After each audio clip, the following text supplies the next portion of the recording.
vamos a dar comienzo. Yo voy a hacer una breve presentación de Silvia Fesquet y luego le cedo la palabra a ella, que va a introducir a Emma. A ver. Ahí está. Bien. Bueno, Silvia es periodista profesional y hoy ocupa el cargo también de prosecretaria general de redacción del diario Clarín y es editora general del área de revistas. Es presidente del capítulo argentino de IWF, es el International Women Forum, del cual es socia fundadora y miembro también del International Women's Media Foundation. Además, Silvia es miembro actual de nuestra comisión directiva de la Asociación Marianne. Silvia es conferencista en el país y en el exterior sobre periodismo, medios, liderazgo y otros temas relacionados al desarrollo de la mujer. Recientemente recibió el premio Mujer que marca una diferencia por el International Women Forum. Bueno, Silvia, te cedo la palabra.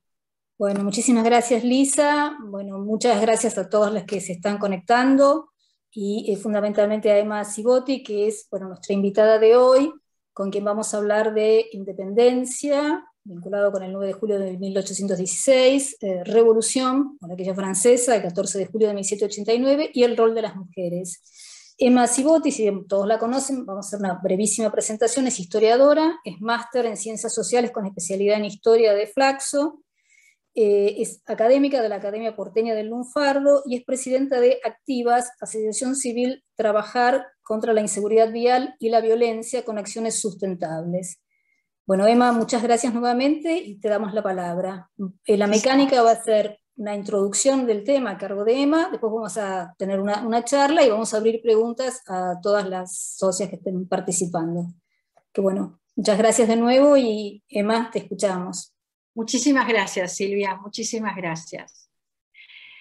Bueno, lo primero que quiero decirles es que en vísperas de la Revolución, en este caso francesa, las mujeres no tenían ningún tipo de libertades, ninguno, y que viven desde hace siglos, desde todo el antiguo régimen, bajo la absoluta dependencia del padre, el marido o la comunidad familiar. Y esto es en todos los estamentos sociales, o sea, nobleza, burguesía y campesinado. Por lo tanto, la lucha contra la desigualdad y la opresión que va a movilizar el inicio de la Revolución en Francia y que se va a condensar, como sabemos, en el gran acontecimiento histórico que fue la toma de la Bastilla el 14 de julio de 1789, es una lucha social, es una lucha de clases. Pero las mujeres que van a participar en masa van a descubrir muy rápidamente, perseguidas además por los jacobinos, que la cosa pública es cosa exclusiva de hombres. La revolución mata al rey, padre, mata a la reina, madre, pero en el nuevo modelo familiar republicano el poder se encarna solamente en los hermanos y no en las hermanas. Entonces, esa tríada republicana que nosotros hemos aprendido todas escolarmente, libertad, igualdad y fraternidad, que todavía hoy son principios valorados en las democracias occidentales y que el mismo Robespierre enuncia, ¿no? Él es el que enuncia justamente esta tríada en un discurso muy importante que da ante la Asamblea Nacional el 5 de noviembre del año 1790, y se va a transformar muy rápidamente en un símbolo con los principios de la libertad y la igualdad, principios feminizados en la representación simbólica de Marianne, que va a condensar estos dos nombres importantes en Francia y muy usados, que son Marie y Anne, pero se va a olvidar prácticamente y totalmente el tercer principio, que es el de la fraternidad. Y yo voy a tratar hoy de más o menos orientar esta charla en función de este principio, que si ustedes aguzan el oído y la vista, volverán a ver que empieza a sonar de una manera muy particular en el discurso público contemporáneo. El Papa, por ejemplo, habla a veces de la fraternidad. Entonces, esta cuestión, que a mí me parece que es muy importante y que la podemos entender a través de los destinos trágicos de las mujeres que alzaron su voz, va a tener también su correlato en el Río de la Plata. Por ejemplo, si pensamos en Olympia de Gouges, que es la famosa intelectual, escritora revolucionaria que propone rebautizar, ¿no es cierto?, la Declaración de los Derechos del Hombre y del Ciudadano como la Declaración de Derechos de las Mujeres y las Ciudadanas, o Madame Roland, que va a estar atrás de su marido en la Gironda, de alguna manera asistiendo a las asambleas y participando en la política, pero siempre detrás de, en este caso, su esposo, van a trascender y van a funcionar un poco como dos modelos en la historia occidental, y para el Río de la Plata van a reverberar realmente con fuerza. Por ejemplo, si uno piensa en Madame Roland, está clarísimo que ese modelo de la mujer atrás del hombre público es el que va a elegir, por ejemplo, Aurelia Vélez, ¿no?, la amante de Sarmiento atrás de Sarmiento. Y si pensamos en la mujer en la tribuna pública, política, Olympia de Gouges, bueno, ahí tenemos una figura emblemática para el siglo XX, que es la de Eva, que siempre está en tensión entre subir a la tribuna o influir detrás de, en este caso, su esposo y presidente. Y cuando pueda se va a desmarcar de la sombra de Perón, pero no va a ser nada fácil. Entonces, ¿por qué me gusta empezar con la cuestión de la fraternidad, que es el principio olvidado? No lo digo yo, ¿no? Lo dicen los estudiosos de la filosofía y política de justamente el siglo XIX y XX. Porque,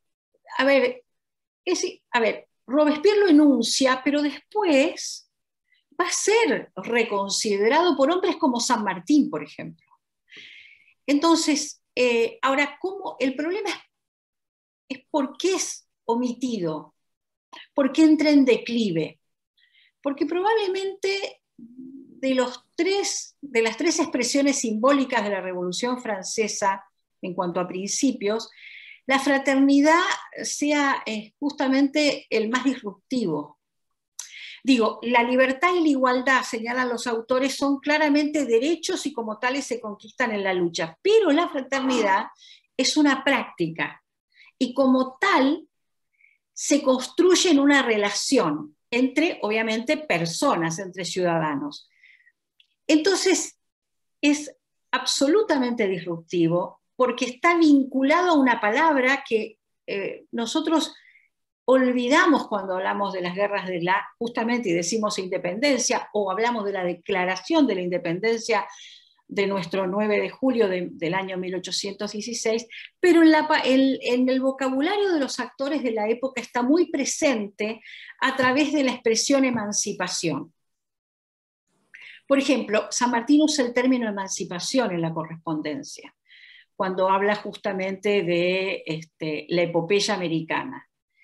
Y cuando uno remite a lo que significa emancipación es mucho más que independencia. O sea, emancipación no es solamente un concepto que se puede definir como un concepto estrictamente político, sino que hunde sus raíces, obviamente, en lo social, y es tan claro esto que cuando San Martín habla de emancipación en la correspondencia, muchas veces recuerda la lucha y el compromiso de los esclavos negros emancipados en su ejército, en el ejército de los Andes, porque él dice que son los más fieles a la causa, los que nunca renuncian a ella, los que nunca desertan.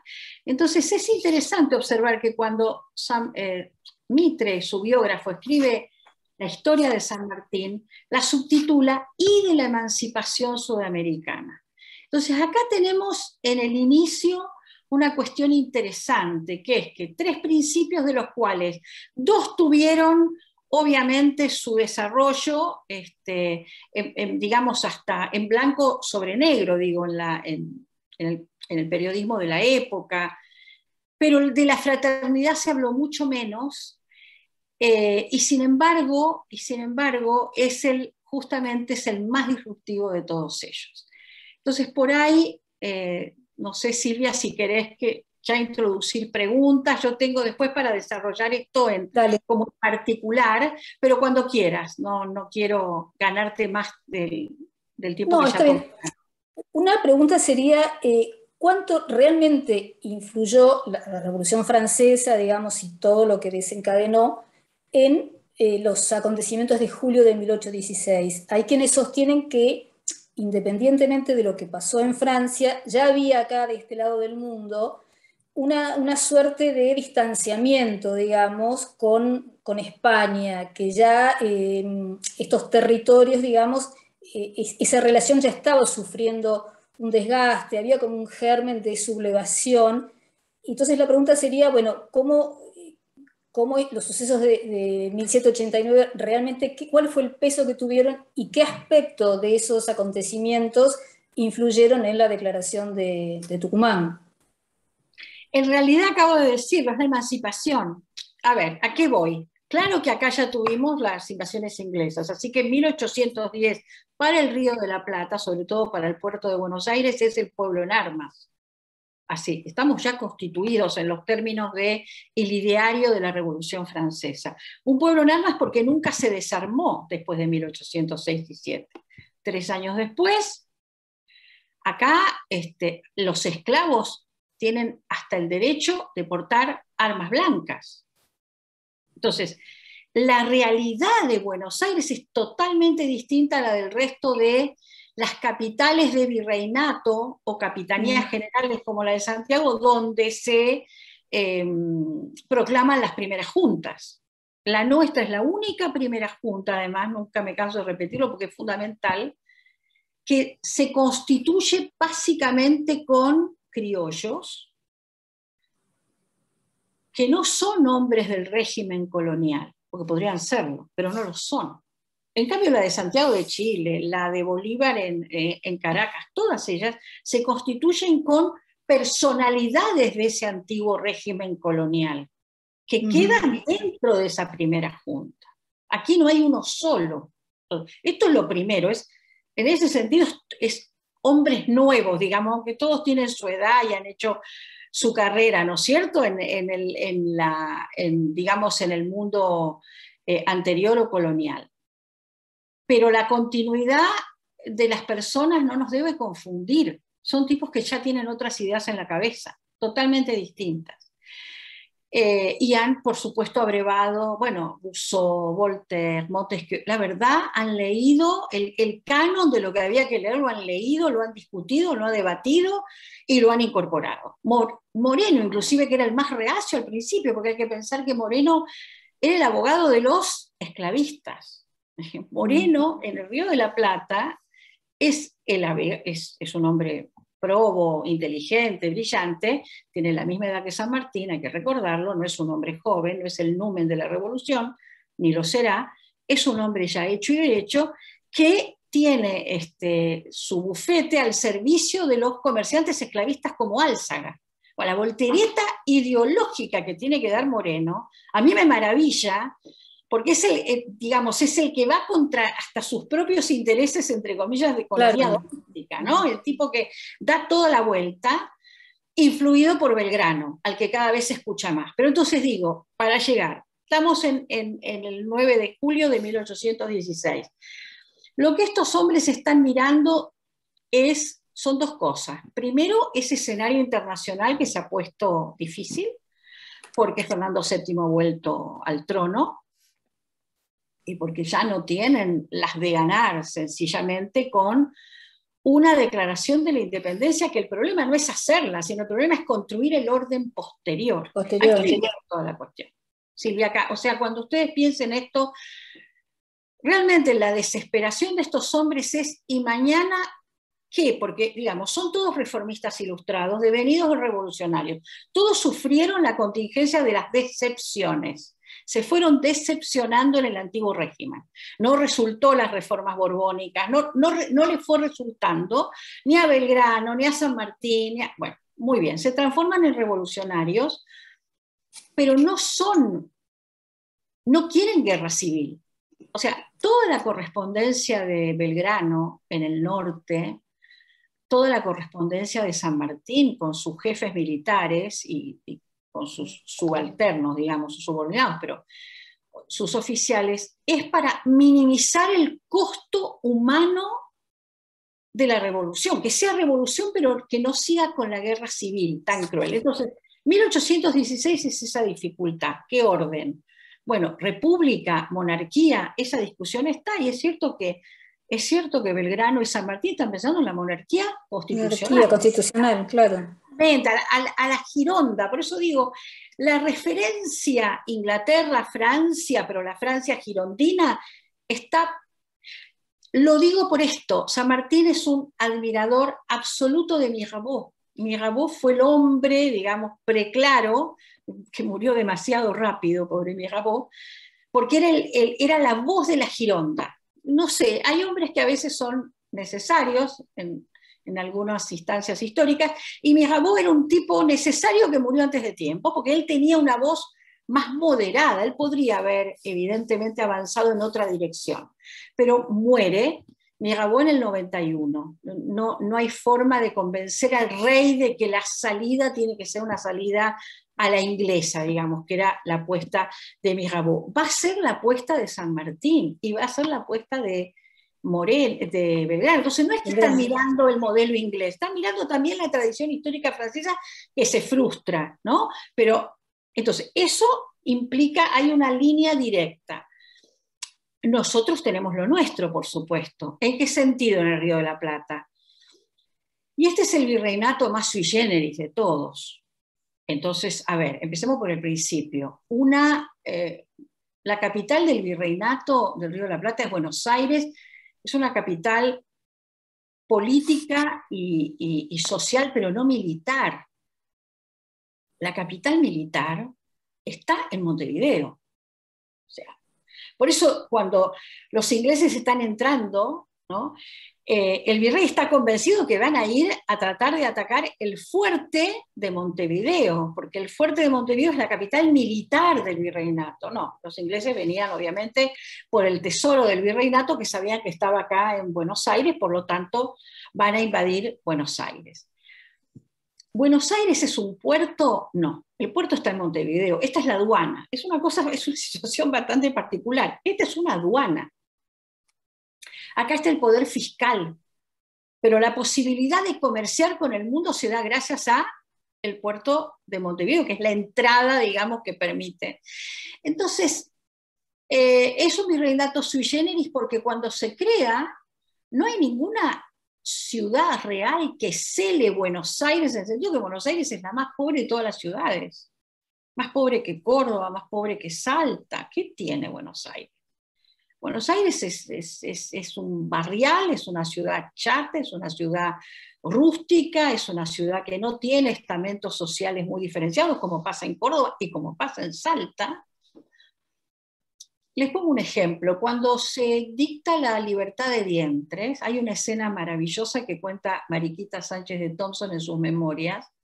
Ella está feliz porque eso significa la libertad para los esclavos que tiene, ¿no es cierto? Sus esclavos domésticos.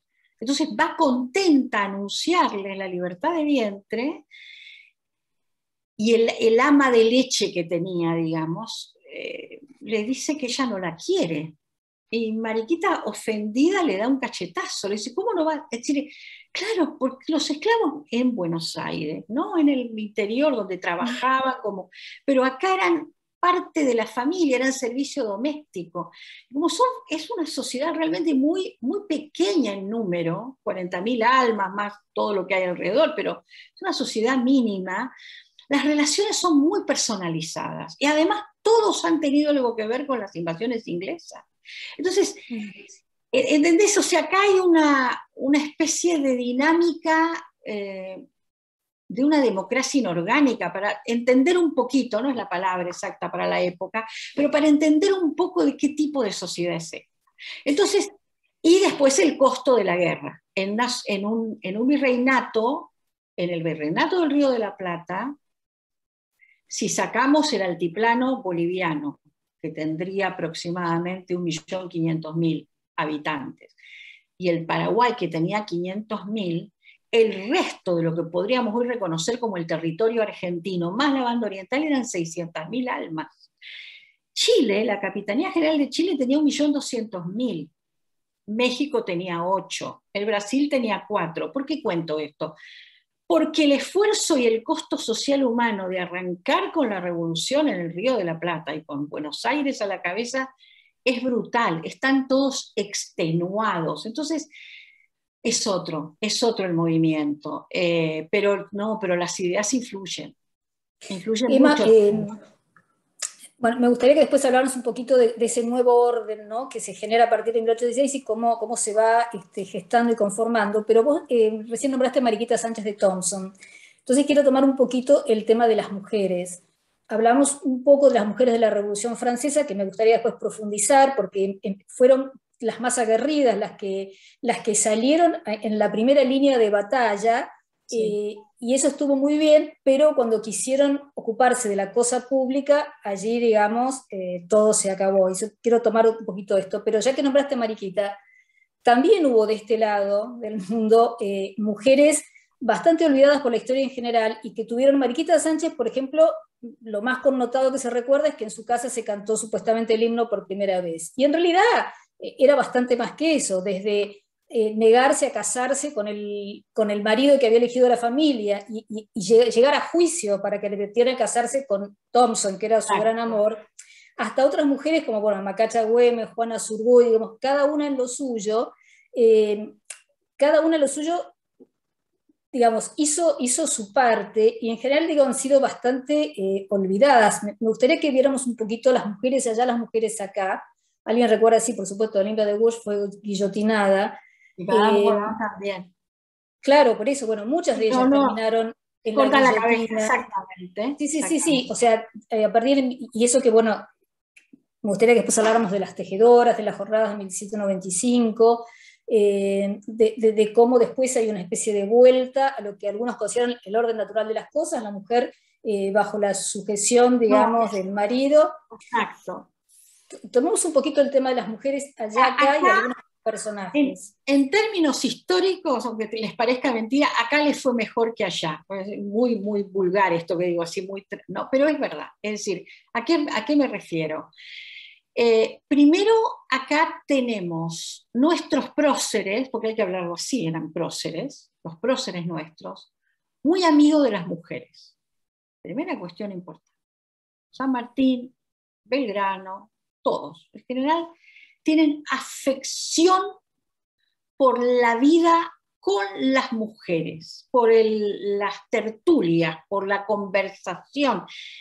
Y esto lo digo en el ejercicio del poder, porque por supuesto que esto podría haber pasado como pasó en Francia antes de la Revolución, todos los salones literarios, etc. Pero aquí, porque, insisto, es una sociedad, porque esto no pasa en toda la América española que se va independizando. Pasa en esta sociedad porque es una sociedad, insisto, más austera, insisto, con muchas menos diferencias sociales, en donde de alguna manera todos se necesitan más. Entonces la mujer acaba de tener un lugar que no va a tener en la Revolución Francesa, donde muy rápidamente son, bueno, a ver, las injurias hacia las mujeres son inmediatas. O sea, Olympia de Gauche, cuando ella hace su declaración de los derechos del hombre, de la mujer y de la ciudadana, prácticamente su obra es despreciada inmediatamente y 2 años después es guillotinada cuando directamente se sigue enfrentando a Robespierre. Digo, no hay, además les endilgan que quienes hay una expresión que usan mucho los jueces, ¿no? Porque todas son juzgadas. ¿Desde cuándo se cree la mujer con derecho a? ¿No? ¿Desde cuándo cree la mujer que tiene la posibilidad de, o que las costumbres han cambiado, ¿para qué? ¿Para qué? Bueno, para que tenga presencia pública. O sea, señoras, la tribuna no es de ustedes, lo sentimos mucho, ustedes, y la tribuna no es de ustedes, es ustedes en el hogar, y si van a la tribuna son sospechosas, no importa digan lo que digan, digamos, nunca cae bien digamos, la voz de la mujer. Y además de todo lo que podamos decir, hay algo más que hay que decir. Y es que son sociedades demográficamente muy densas. La sociedad francesa es la sociedad más poblada de Europa. Entonces, las mujeres ocupan un lugar y los hombres no les quieren ceder nada de ese lugar. Son demasiados hombres para el mismo lugar del poder. Por lo tanto, las mujeres afuera, no hay nada que repartir, no hay nada que compartir. Aquí se las toleró y se las incentivó, porque algunas dieron, por supuesto, dinero, otras fueron los aguateras de los ejércitos, otras fueron... acá todos los brazos eran necesarios. Entonces, hay una mirada hacia la mujer mucho más conciliadora, porque, a ver, la necesidad tiene cara de hereje, no hay, las habían visto además en las invasiones inglesas. A ver, se luchó casa por casa. Las mujeres no se quedaron recluidas en un cuarto, participaron, y los varones vieron cómo participaban las mujeres y lo necesarias que habían sido. Entonces hay una mirada sobre las mujeres y una mirada sobre los esclavos negros que es completamente diferente a lo que pasa en Francia, por ejemplo, cuna de la revolución que tiene dificultades para declarar justamente la libertad de los esclavos, y lo hace pero con muchas dificultades, y después retrotrae esa declaración. Y algo más, Silvia, fíjate, 1804, Código Civil Napoleónico, 4. Acá las invasiones inglesas son 6 y 7. El Código Civil Napoleónico congela la situación de la mujer en términos civiles durante más de un siglo y medio. O sea, las mujeres son incapaces. Va de la tutela del padre a la tutela del marido. Las únicas mujeres libres son las viudas, por razones obvias. Entonces, pero eso ya pasa en 1804. Entonces acá cuando tenemos el Código de Vélez-Sarsfield, las liberales se le tiran encima a Vélez, empezando por la hija, Aurelia Vélez. Está furiosa con el código de su padre. ¿Cómo es posible? Pero claro, está el Código de Napoleón como modelo, y es un modelo que no se puede reemplazar todavía. Pero todas las mujeres liberales de esos años, y posteriores, después vendrán las socialistas y las anarquistas, bueno, digamos, cargan contra el Código de Vélez, y el Código de Vélez en la figura de la mujer casada, incapaz, niña tonta, que no puede trabajar si el marido no le permite, que no puede estudiar, que no puede testar, que no puede legar, que no puede heredar, etcétera, etcétera. Ese código, esos artículos son suprimidos en el año 1926. En Francia todavía hay que esperar. Claro. Entonces digo, ahora, pero ¿cómo puede ser? Y sí puede ser, porque Francia arranca con ese código napoleónico que retrotrae la condición de la mujer a la del antiguo régimen. O sea... Ahora, en 1793 había habido un proyecto de constitución que hablaba incluso del divorcio, que daba la posibilidad de que hombres y mujeres tuvieran los mismos derechos respecto a la tutela de los hijos y demás. Sí. Es increíble como después fue todo barrido. Terminan los jacobinos y se termina, claro. Impresionante, digamos. Porque el problema es que lo que los jacobinos no pueden sostener, acá viene la contradicción que no pueden resolver, que es la cuestión de la emancipación de la mujer. Por eso yo empezaba con la fraternidad. La tríada, libertad e igualdad, son principios importantes, fundamentales, todos sabemos, pero también tienen un grado de abstracción enorme, ¿no? Es decir, el cuerpo social, el cuerpo humano, hombres o mujeres, son abstractos, son cuerpos abstractos frente a libertad y a la igualdad. Y además admiten graduación, un poco más de libertad, un poco menos de libertad, un poco más de igualdad. Miren lo que nos está sucediendo ahora en la Argentina, nosotros con que podemos viajar, no podemos viajar, a ver si me explico, ¿no? Un poco más de libertad, un poco más de... Estamos todavía negociando en nuestras sociedades occidentales los grados de... No, está mal, lo creo que está mal, pero más allá de eso, lo que importa... La fraternidad, no, la emancipación, uno no está medio embarazado, uno no está medio emancipado. ¿Hay emancipación o no hay emancipación?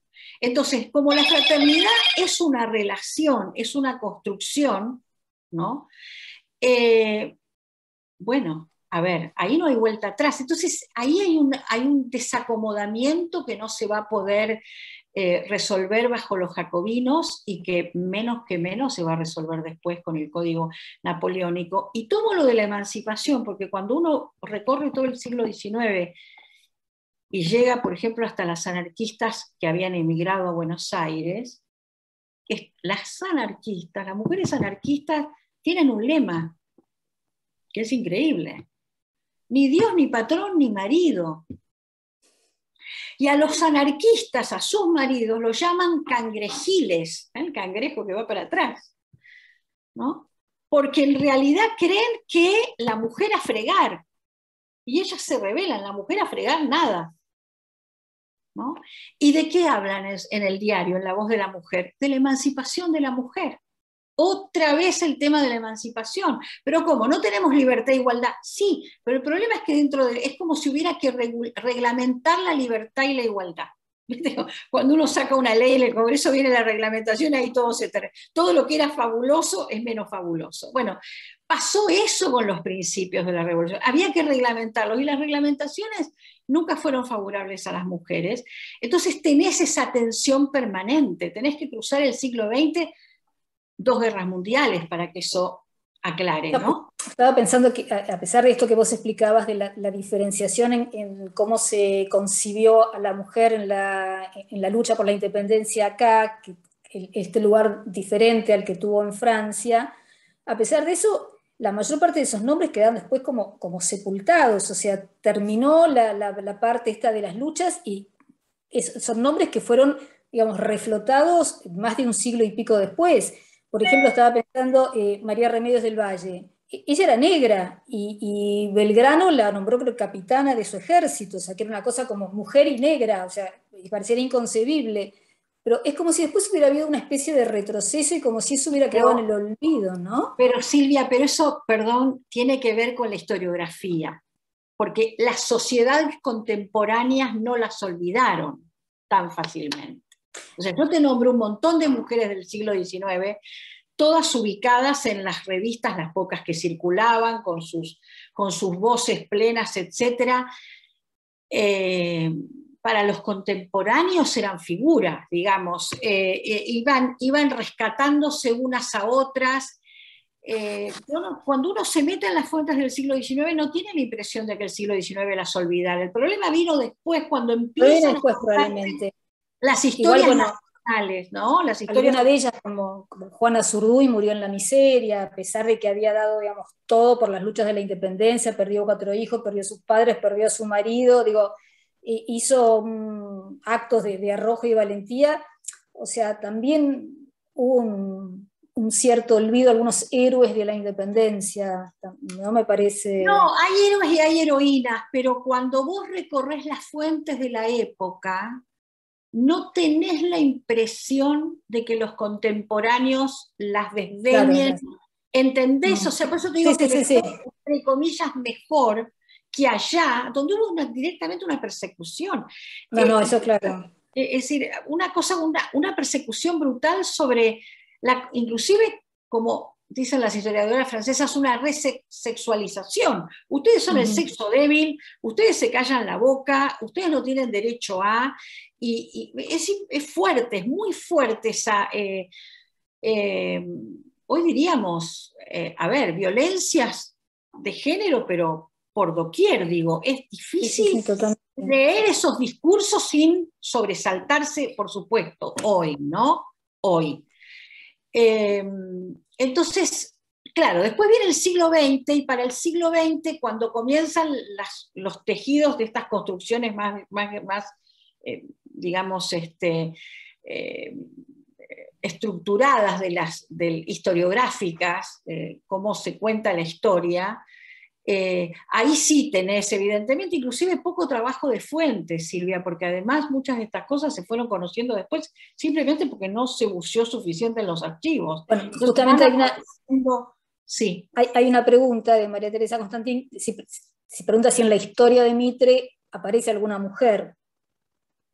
Sí, pero aparecen muy, es cierto, pero aparecen muy subordinadas, bueno, a San Martín y a Belgrano, digo, no hay, tampoco hay que reprochárselo a Mitre, digo, les cuento cómo escribe Mitre la historia de San Martín, digo, para que vean ustedes, a ver, Mitre no tiene fuentes, Mitre está esperando que le llegue el archivo de San Martín. San Martín, cuando muere, le lega el archivo a su yerno, Mariano Balcarce, y Mariano Balcarce tiene digamos, la obligación de buscar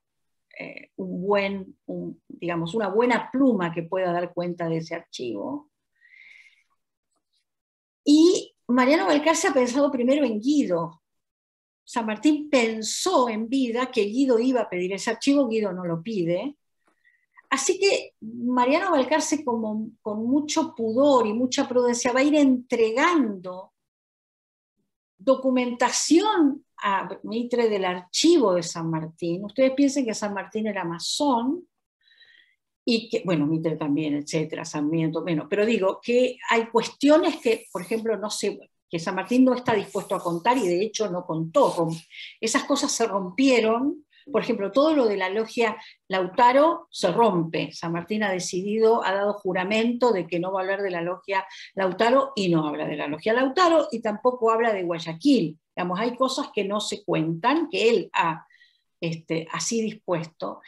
Entonces, lo más grande, a mi juicio, que hace Mitre para tratar de entender a San Martín de la mejor manera, es hacer el cruce de los Andes. Mitre hace el cruce de los Andes para entender lo que San Martín hizo, ¿no? Ahora, no hay archivos que uno pueda decir, bueno, voy a buscar entonces lo que llega en ese momento por historia oral se cuenta. Todavía quedan oficiales viejos de los ejércitos, de la revolución, que pueden ir contando historias de familia. Recoge mucho de eso también Vicente López, de su padre, de Vicente Fidel, pero esta mirada sobre las mujeres que nosotros la tratamos de entender es muy siglo XX, y les diría segunda mitad del siglo XX. Hay otra pregunta de Patricia Pellegrini, dice, ¿por qué se piensa siempre en la influencia de la Revolución Francesa en la independencia nuestra y no el caso de Estados Unidos, por ejemplo?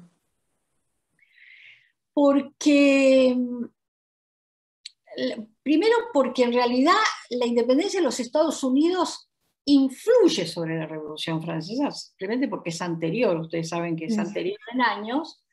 Franklin va a estar unos años inclusive en la corte del rey Luis XVI. Y la formulación de ideas no es la misma. Por ejemplo, cuando acá tenemos que definir qué orden.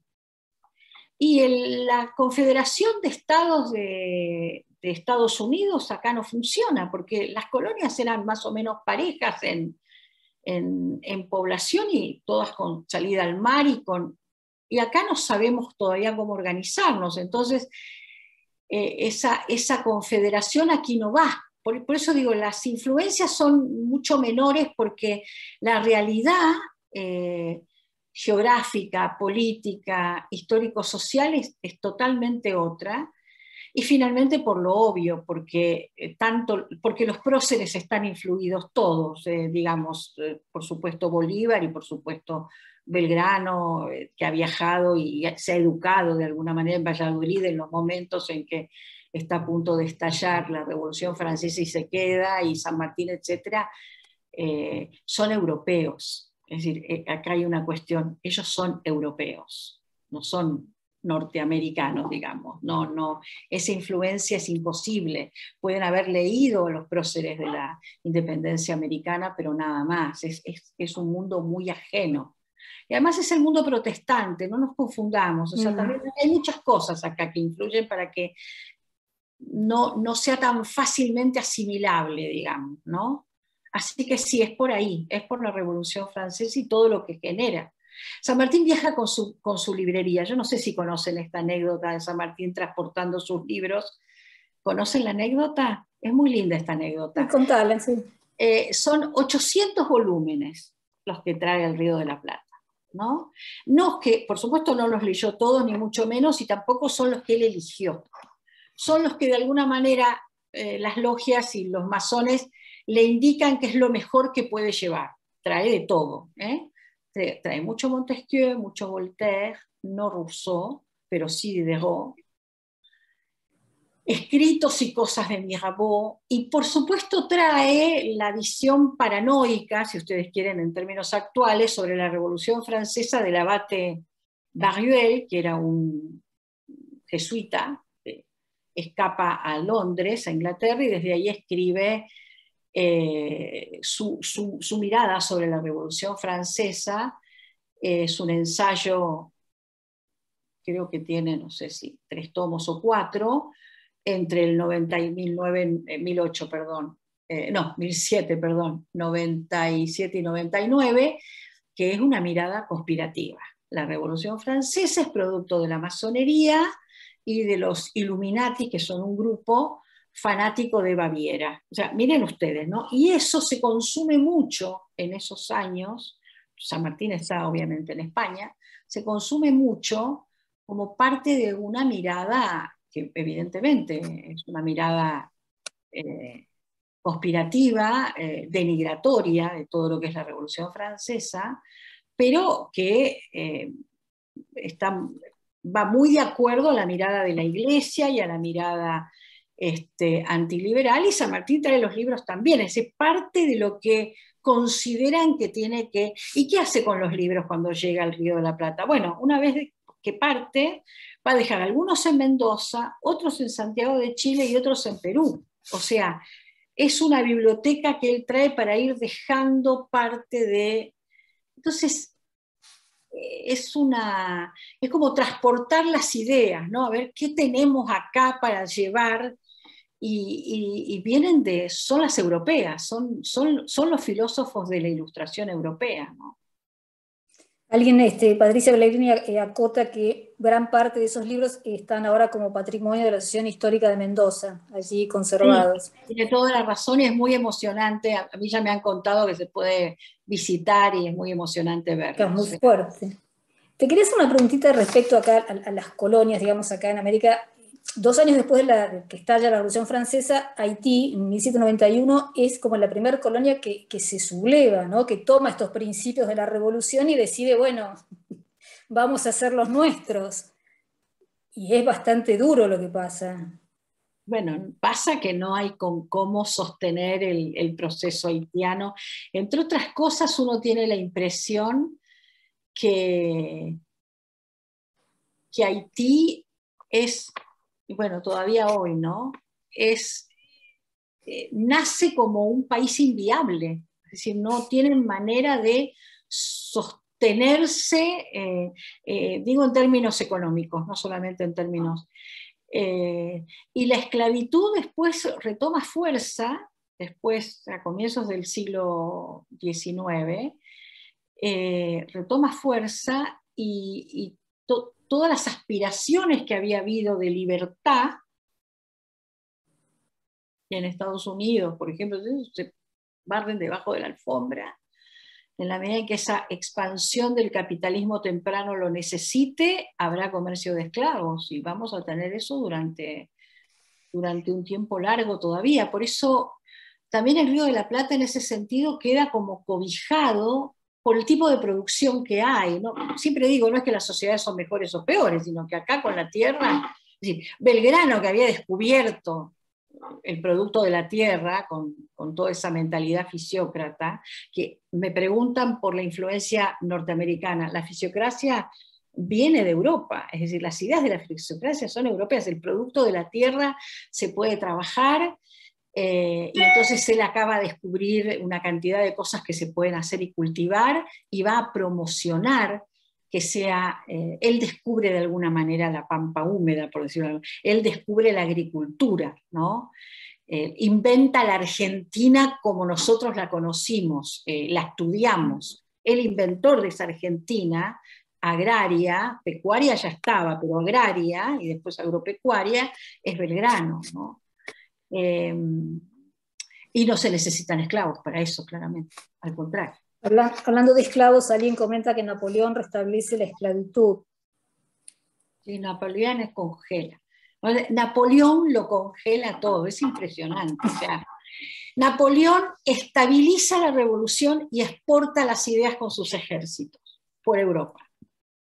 Pero todo lo que se había transformado en la sociedad francesa, él es casi una reacción. Lo retrotrae.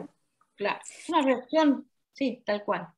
Emma, si tuvieras que elegir como un prototipo, digamos, alguien a reivindicar, una mujer en la Revolución Francesa y en el proceso de la independencia argentina, ¿a quién elegirías y por qué? Bueno, Olimpia de Gouges desde ya, porque Olimpia de Gouges lo pensó todo.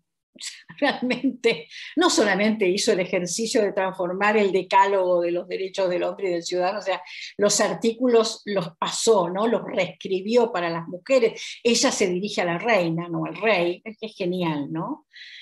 Pero pensó el derecho al trabajo para las mujeres, las libertades civiles para las mujeres y políticas desde ya, bueno, la libertad para el estudio, etcétera, etcétera, hasta la jubilación. O sea, Olimpia de Gouges tiene una especie de, es como una estadista sin posibilidad de ejercerse como tal, ¿no? Es algo realmente extraordinario.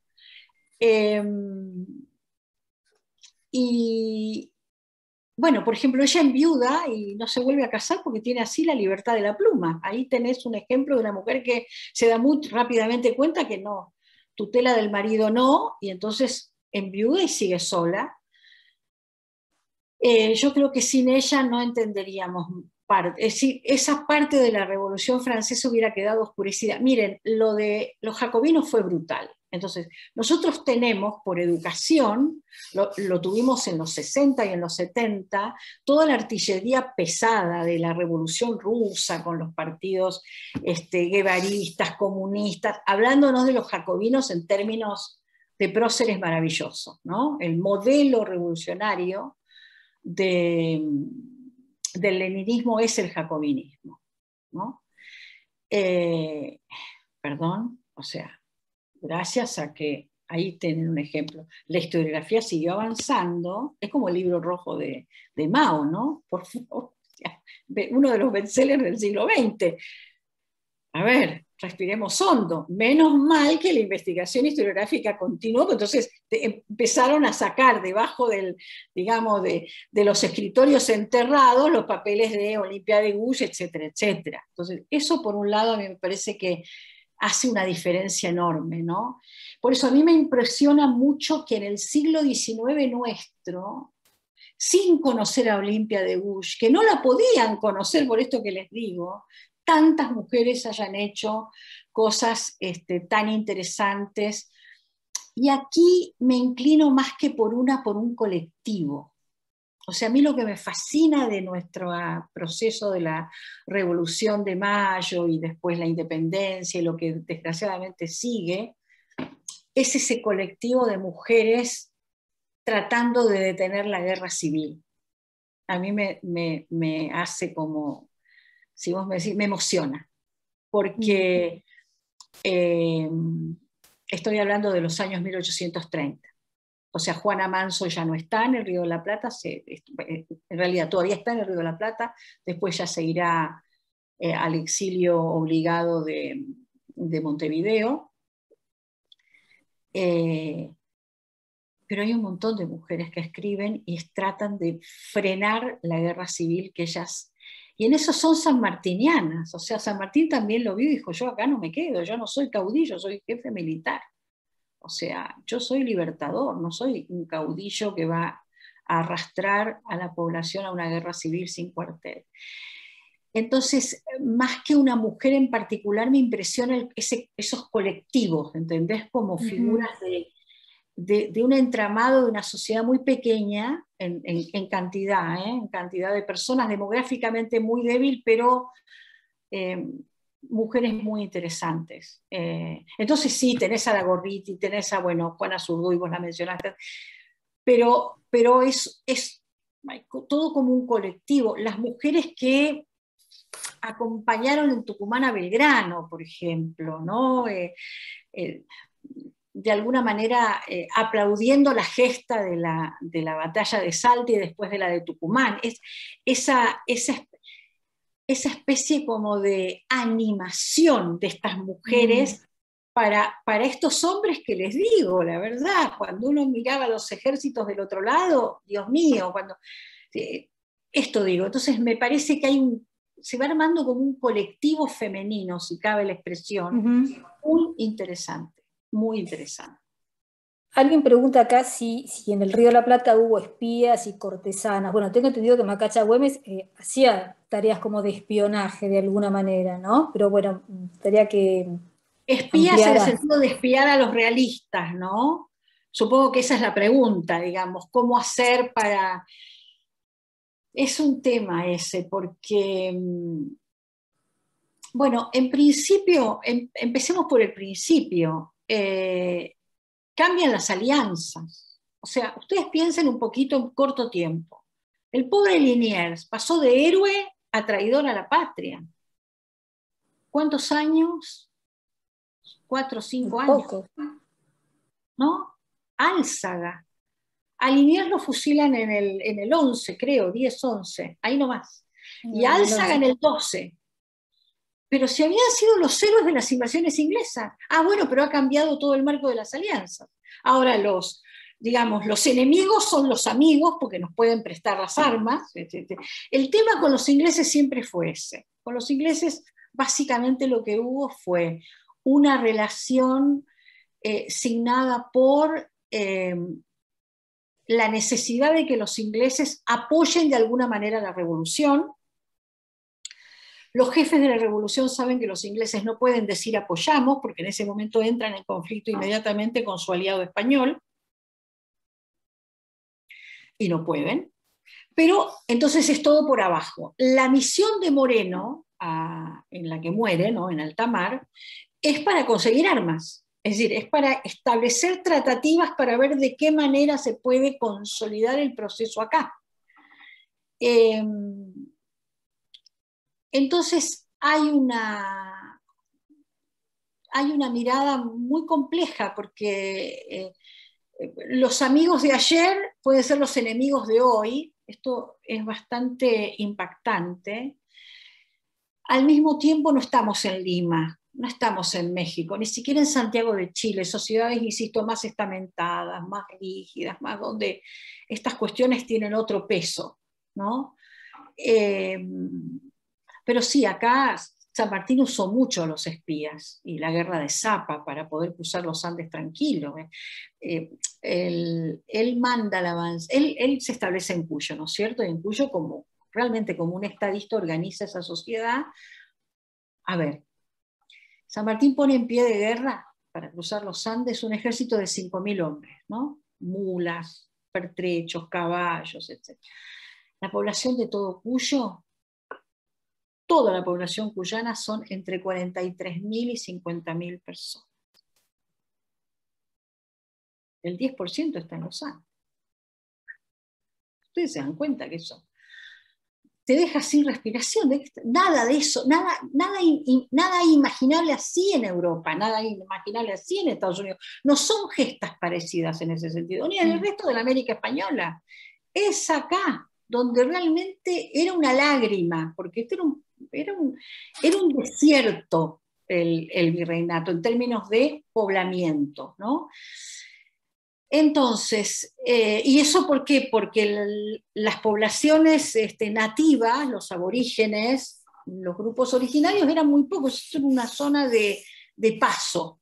Acá había habido grupos indígenas seminómades o nómades directamente, muy pocos establecidos, excepto algo en Cuyo, con los diaguitas, algo más allá en el norte, con los que venían del altiplano boliviano y poco y nada más. Entonces, San Martín tiene, por ejemplo, que pedirle a Condarco que haga, porque no tienen mapa, no tienen carta, no tienen. Entonces, pero tampoco pueden andar dibujando la cordillera y los pasos y las cosas.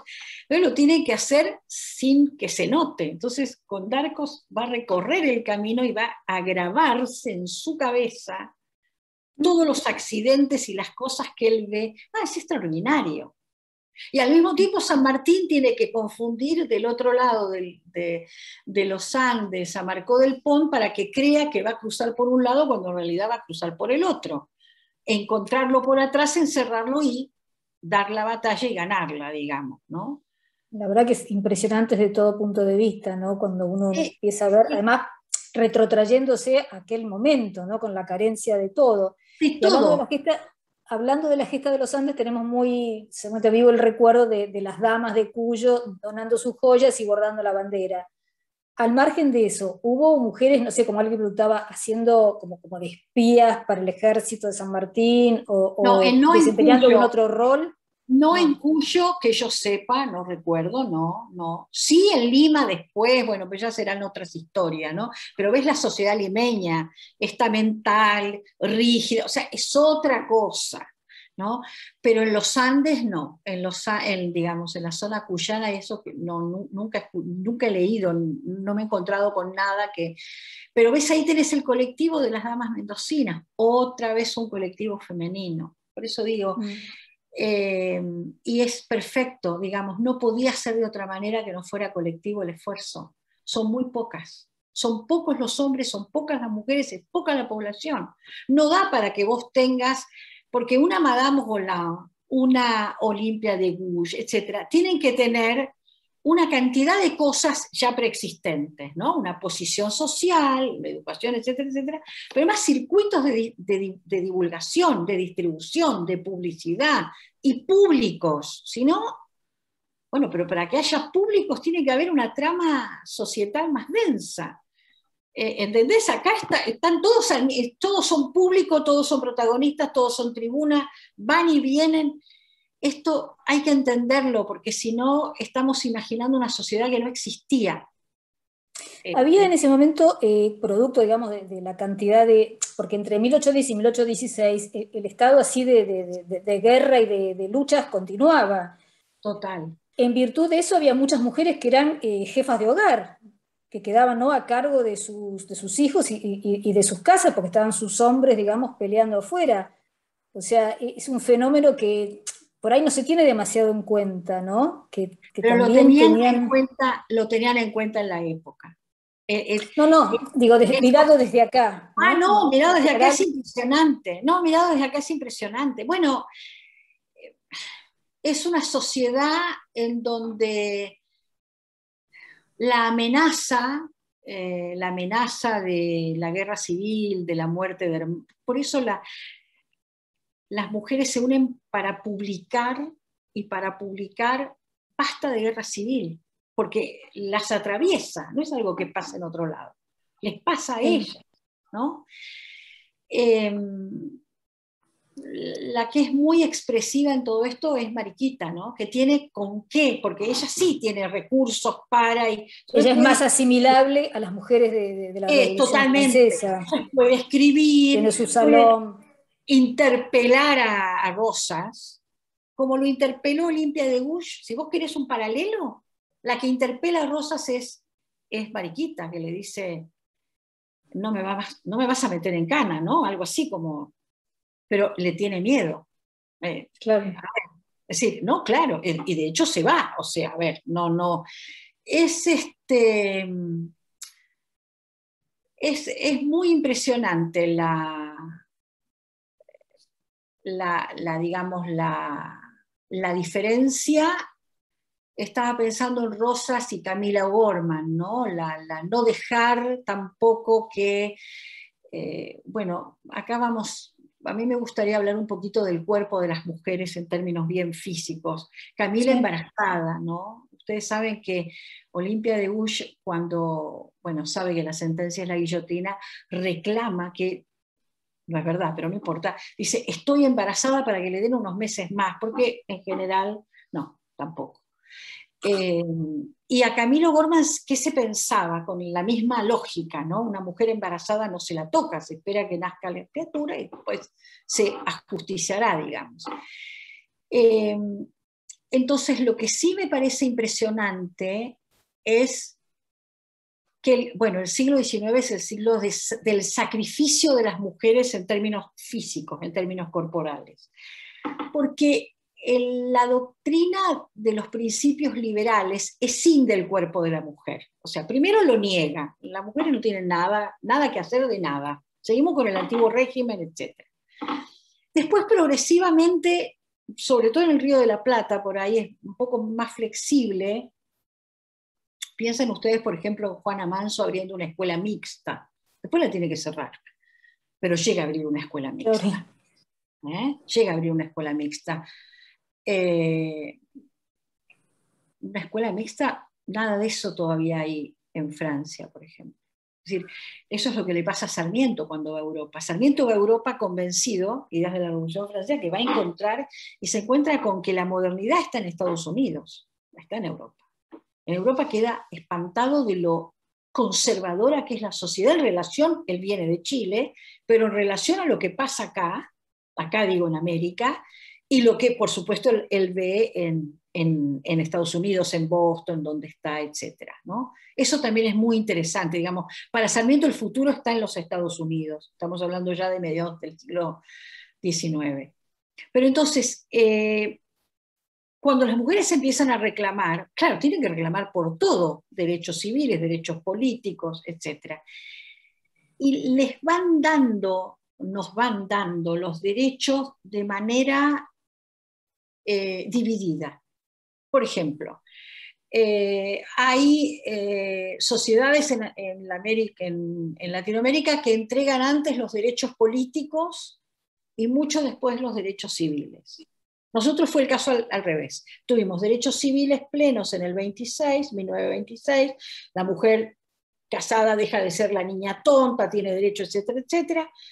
Con el golpe de Estado de Uriburu del 30 se trata de ir para atrás, y ahí hay una cosa que es fascinante, que es una especie de reclamo transversal de las mujeres. Se juntan las liberales, se juntan las socialistas, se juntan las radicales, y salen todas a pelear contra Uriburu, reclamando que no se puede dar marcha atrás con el Código Civil reformado en el 26. Y ganan. Fuerte. Pero recién los políticos en el 47. Otras sociedades en Latinoamérica tienen al revés que nosotros, los políticos antes y los civiles después. Con lo cual, voy acá a usar una metáfora de Alicia Moró de Justo que me encanta, ella hablaba de vivir bajo el imperio masculino. ¿No? No habla de patriarcado, pero vivir bajo el imperio masculino, ¿no? Esa mirada tutelar y tutelando de los varones hacia las mujeres. ¿Y qué tutelan? Básicamente su cuerpo, es decir, el cuerpo escindido, ¿no? Y esto me parece que es muy significativo cuando va tomando forma ya en la segunda mitad del siglo XIX. Entonces, hasta la segunda mitad del siglo XIX uno tiene las aberraciones estas de Camila Gorman, igual fusilada, por más que estuviera embarazada, por orden de Rosas, o la pobre Olimpia de Gouges, que no sabían si estaba embarazada o no, pero no les importó. Digo, el cuerpo de la mujer no vale nada, ¿no? Así que hasta que la mujer haga valer su cuerpo, pero de todas maneras después era un cuerpo como dividido. Es un cuerpo que tiene derechos políticos pero no civiles, o viceversa. Bueno, hay que esperar todavía que entre mucho el siglo XX para que se unan estos dos, y nosotras recién ahora, hace poco, con el derecho al aborto, que podríamos decir que es el último de los derechos sobre el propio cuerpo de la mujer. Independientemente de lo que nos resulte en sí misma la ley, es un derecho de la mujer sobre su propio, sobre su físico y su cuerpo, digamos, en un sentido, en el sentido más total, ¿no? Pero recién ahora, digamos. Entonces sí, hay un divorcio muy particular del decálogo de libertades o de derechos que va a demorar mucho en darnos una imagen unificada de nosotras mismas, ¿no? Mucho tiempo. O sea, realmente, en Francia también, en Francia, bueno, recién en el 44-45, ¿no? Derechos civiles y políticos. En el 9, ¿no? Sí. Bueno, fuiste haciendo como un recorrido y yo te preguntaría, a ver, en estas naciones que son hoy, Francia y la Argentina, en este presente que tenemos, para bien o para mal,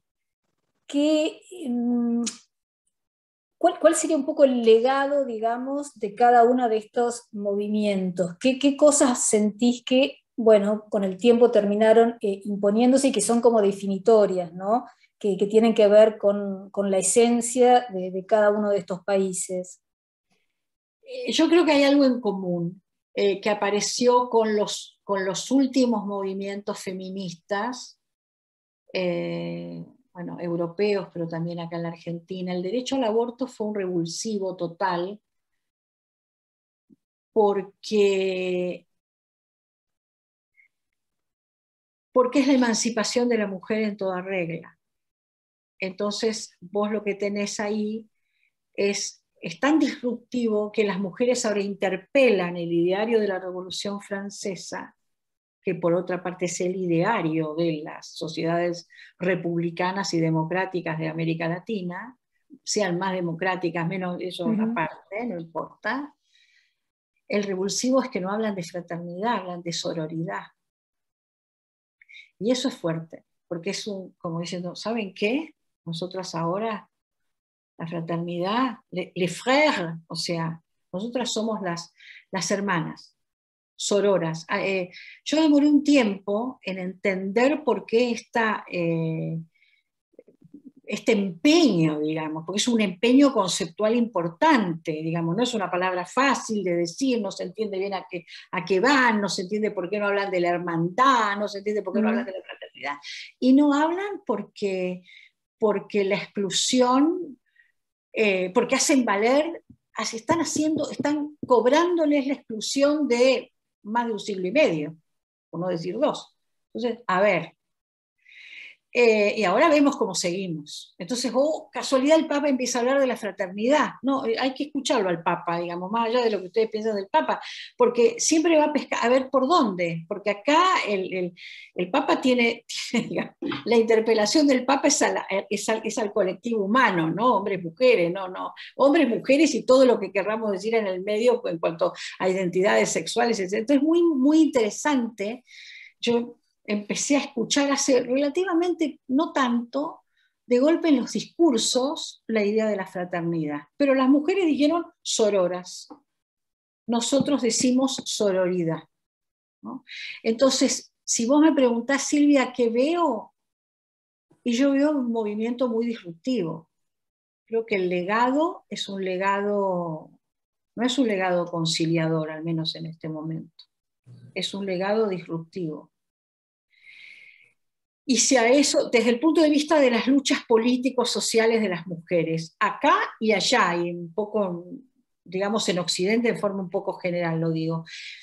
Y si me preguntás con qué acompañás la disrupción, y además con la revolución tecnológica, que también está poniendo en discusión lo que es la biología humana, y lo que es ¿no? El cuerpo en el sentido físico del término, ¿no? El cuerpo de cada uno de nosotros, lo que es un ser humano, digamos, no hablo del cuerpo social, hablo del cuerpo físico, ¿no? Entonces no sé, o sea, te juro, no sé, pero lo que sí siento de una manera muy, sí, como muy vívida es el corte, o sea, una ruptura. Hay una ruptura, hay una tradición, aunque parezca mentira y un poco paradójico, hay una tradición de ruptura, ¿no? Bueno. Laura Gaiduleux aporta que la sororidad es la herramienta política del empoderamiento. Sí, tienes razón, claro. Totalmente. Te saco un poquito del tema, pero ya que estamos hablando de esto, ¿cómo ves el tema del lenguaje inclusivo? Es una buena pregunta, porque, bueno, a ver, ¿cómo lo veo? A mí me parece medio una búsqueda un poco pueril, si se quiere, desde el punto de vista, pero tampoco voy a caer en lo que dice la Real Academia Española, digamos, acá hay discusiones que se van a olvidar rápido, pero sí me parece que como es disruptivo, es que es disruptivo. Miren, por algo se demoró tanto en emancipar a la mujer. Es lo más disruptivo de todo. O sea, por algo se tomaron tanto tiempo los sistemas legales en cada país en darle a las mujeres la totalidad de sus derechos y libertades. La emancipación de la mujer es disruptiva, es perturbadora, y claro, va acompañada de un vocabulario que quiere de alguna manera innovar. Yo no creo que lo podamos sostener mucho tiempo, porque además no tiene, voy a decir una cosa tonta, pero no tiene gramática, o sea, volvemos, es la misma caja, ¿no? Porque esto es lo que por ahí cuando decimos, y bueno, vamos a hablar con la E o vamos a hablar con la I, según, pero la verdad es que estamos dentro de la misma gramática, entonces la caja, la estructura es la misma. Pero sí lo noto como una búsqueda, como casi un juego lúdico de búsqueda, ¿no? Y eso me parece que hay que atenderlo como una realidad histórica, como un dato histórico. Está muy de moda en nuestras sociedades latinoamericanas. En Chile toda la convención constituyente está discutiendo Lela. Bueno, es parte de la necesidad de encontrar un lenguaje que de alguna manera, bueno, haga esto, ¿no? Empodere a aquellos a los que el representante siente que tiene que interpelar. Al mismo tiempo, a mí la palabra inclusión no me gusta, porque... ¿Por qué? Porque no lo hemos inventado nosotros, ¿no? Las palabras son las palabras que aparecen en los grandes centros directivos del mundo, como fue siempre, la idea de progreso indefinido, la idea de desarrollo y de integración. Nosotros incorporamos, porque si hay inclusión es porque hay exclusión. Es decir, nosotros sabemos desde hace ya... Pues de hecho hay exclusión. Es que hay exclusión, y claro. uno de los que lo dijo maravillosamente bien fue el escritor, ahora no me sale el nombre, mexicano, no es Octavio Paz, es el otro gran mexicano. Carlos Fuentes. Carlos Fuentes. Cuando Carlos Fuentes dijo hace unos 20, 25 años, dice, nunca imaginé que íbamos a tener que ver hombres que prefieren ser explotados y no excluidos, ¿no? Entonces también ahí hay disrupción y también no sabemos para dónde vamos y no tenemos la menor idea de para dónde va el capitalismo, ni cómo, en qué se va a convertir, ni nada de nada.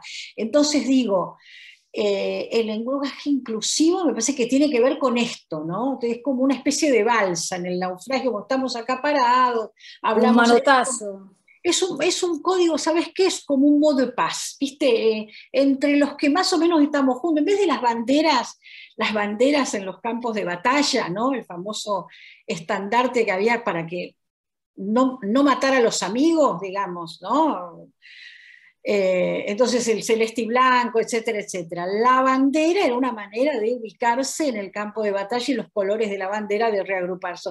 El lenguaje inclusivo está funcionando así como un reagrupamiento, pero es para ver hacia dónde, ¿no? Una manera de encontrar un código común. En Francia la academia lo prohibió, de hecho. Sí, yo no sé mucho cómo están haciendo los jóvenes con eso, no tengo mucha idea. No, la verdad es que desconozco. Lo he escuchado a Macron, de todas maneras, bueno, él trata, ¿no?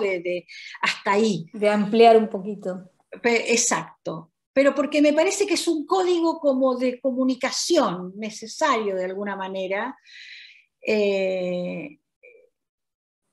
Y creo que además nos demoramos en eso porque no sabemos para dónde. ¿Para O sea, dónde? ¿para dónde Emma, que ir? hay una pregunta, un comentario que es bastante largo, así que lo voy a leer, de Laura Gaidulex también, que dice que según ONU Mujeres, casi el 90% de las 143 economías estudiadas registra al menos una diferencia legislativa que restringe las oportunidades económicas para las mujeres. 79 economías poseen leyes que limitan el tipo de empleo que las mujeres pueden ejercer. Los esposos pueden oponerse a que sus esposas trabajen e impedirles que acepten un empleo en 15 economías. Bueno, Panorama. Por eso digo, estamos en el tema, la famosa emancipación de la mujer, o sea, quedó eso en el camino. Libertad, igualdad, fraternidad, y la fraternidad evidentemente obturada, y la emancipación no resuelta.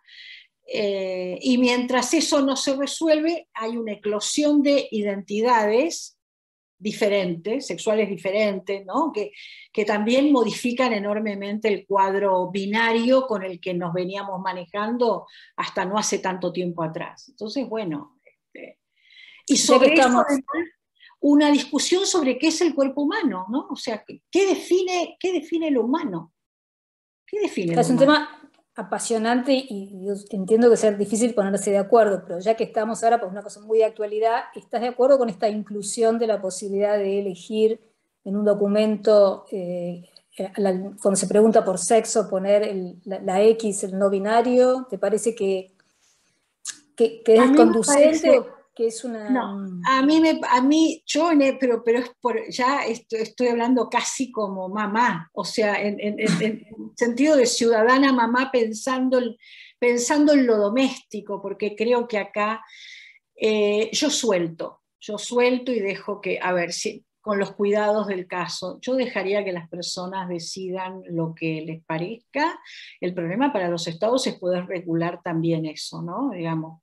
Pero a mí no me parece, porque no está ahí el problema, es que no lo veo, realmente para mí son casi, una cuestión como de sensibilidades identitarias que no, a mi juicio, no hacen daño, digamos. Me parece que, bueno, que cada uno vea. Te preguntaba por esta cuestión puntual del documento, porque también se Sí, dice, bueno, el género no sirve para nada, entonces digo, eliminemos esa pregunta de los documentos, porque en realidad, digo, ¿para qué es ampliar que sabes categoría? qué Digo, pasa, Silvia. saquémoslo y chao. No, es que estás diciendo lo que va a pasar. Nosotros vamos a terminar siendo un DNI, un documento nacional de identidad, es un número. Por eso te digo, la cuestión de a ver, cada vez más somos un número. Entonces, ojo con esto. Por eso digo, vos lo estás diciendo perfectamente. ¿Qué nos define a nosotros? ¿No? Yo creo que todavía a mí me define mi feminidad, a otro su masculinidad. Yo todavía pienso así, no puedo dejar de pensarlo, porque bueno, por algo he nacido en la época en que nací, pero digo, comprendo que para los más jóvenes eso no tenga mucho sentido, pero digo, cuidado, porque si ustedes creen, esto, creo que la fantasía es la libertad absoluta. No, señores, vamos hacia un orden numeral, por decirlo de alguna manera. A ver, cuidado. Entonces, donde el humano, lo radicalmente humano, ya no importa definición sexual, lo que es intrínsecamente humano va a estar en discusión. Cuando nos pongan un chip en la cabeza y seamos un número, explícame, digamos, qué tipo de mundo va a ser. Y no estamos tan lejos de eso. ¿Entendés? O sea, mis fantasías, mis temores, si vos querés, van por ahí. Por mí lo otro es totalmente secundario. Yo creo que porque ahí viene, porque, a ver, no hay un orden que nos deje emancipar. Y el orden que nos deje emancipar totalmente, estamos en el paraíso. Bueno, yo creo que no vamos a estar en el paraíso. Entonces, ¿por dónde viene? ¿Entendés? ¿Por dónde viene la tutela? El orden tutelar, ¿cómo se va a acomodar? Esto es lo que digo, ¿no? Entonces, por eso digo, la fraternidad para mí es una política interesante, porque nos permite establecer lazos que fortalecen lo humano en este sentido, ¿no? Entonces, si quieren ser sororas, perfecto, que sean sororas en el sentido de lo fraterno, confraterno, ¿no? Lo llamen como lo llamen, porque me parece que ahí está la resistencia humana, ¿eh? O sea, lo otro, una vez que se instale, vamos a hacer un número dan lo mismo como nosotros nos identifiquemos. La identidad es interesante porque además, es lo que vos decís, o sea, uno quiere ser interpelado por la identidad que tiene, pero lo que no estamos viendo es que no vamos a ser interpelados por ninguna identidad porque no va a importar. Nos va a importar a nosotros, pero no a quien nos tutela o a lo que nos tutele, ¿no?